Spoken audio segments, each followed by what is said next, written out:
कांग्रेस की भारत जोड़ो यात्रा या यूं कहें राहुल गांधी की भारत जोड़ो यात्रा बहुत चर्चाओं में है। गुलाम नबी आज़ाद का साथ छोड़कर 17 नेता वापस आ गए। उनमें से 3 बड़े मुख्य नेता बताए जा रहे हैं। उस पर गुलाम नबी आज़ाद का बयान ये सामने आता है कि उन नेताओं का अपने ही क्षेत्र में कोई ज़्यादा बड़ा दबदबा नहीं है, कोई फ़ायदा नहीं मिलेगा कांग्रेस को उनसे। लेकिन गुलाम नबी आज़ाद इन्हीं विधायकों पर बहुत उछल रहे थे कि मेरे साथ तो विधायकों का संख्या बल है, मेरे साथ तो नेता है, पदाधिकारी है, समर्थक है। अब बात ये कर रहे हैं कि उनका कोई क्षेत्र में दबदबा नहीं है। बात दबदबे की नहीं होती, बात होती साथ देने की। उन्होंने साथ छोड़कर वापस कांग्रेस की ओर आए, ये सबसे बड़ा संकेत है। अब गौर करें कि कैसे अध्यक्ष खड़गे यहाँ पर कुछ बड़े फैसले लेकर गुलाम नबी आज़ाद ही नहीं बल्कि और नेताओं की वापसी करा सकते हैं।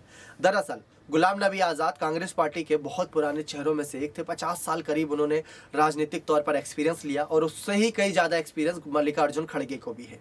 खड़गे को ये बात चुभती नजर आई कि उनको बगावत अगर करनी थी तो उत्तर प्रदेश के चुनाव से पहले या 2019 के चुनाव के वक्त कर सकते थे, तब ज़्यादा चर्चा मिलती उनको। लेकिन उन्होंने बगावत तब करी पार्टी से जब अध्यक्ष पद का चुनाव आया था, राहुल की भारत जोड़ो यात्रा शुरू होने वाली थी। सचिन पायलट ने यह तक कहा था कि गुलाम नबी आज़ाद जो बातें इस समय राहुल गांधी के खिलाफ कर रहे हैं वो बातें बेतुकी हैं, उनमें कोई हाथ पैर नहीं है। जब पार्टी डाउन जा रही है तो उसमें आप किसी एक व्यक्ति पर निशान कैसे लगा सकते हैं?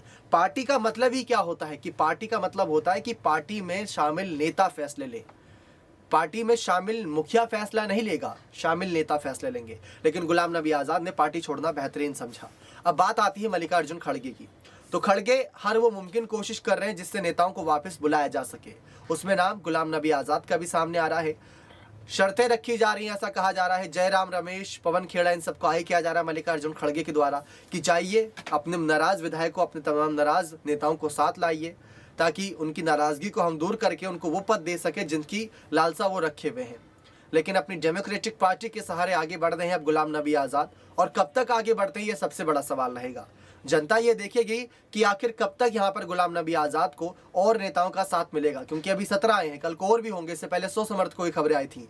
तो ऐसे करके धीरे धीरे करके उनकी पार्टी कमजोर पड़ती जा रही है। ये अभी ज़्यादा वक्त भी नहीं हुआ, 3 से 4 महीना ही हुआ है, तो यहाँ पर पार्टी कमजोर पड़ती जा रही है।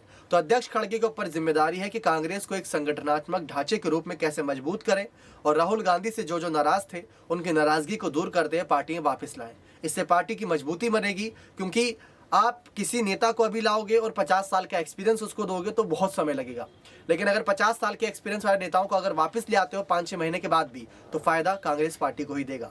इस पर आपकी क्या राय है? क्या गुलाम नबी आज़ाद को वापस आ जाना चाहिए? अगर वापस आते हैं तो क्या कांग्रेस इतना मजबूत संगठन बन जाएगा कि वो बीजेपी को हरा सके लोकसभा चुनाव में? तो अपनी राय जरूर रखिएगा। बहुत बहुत धन्यवाद।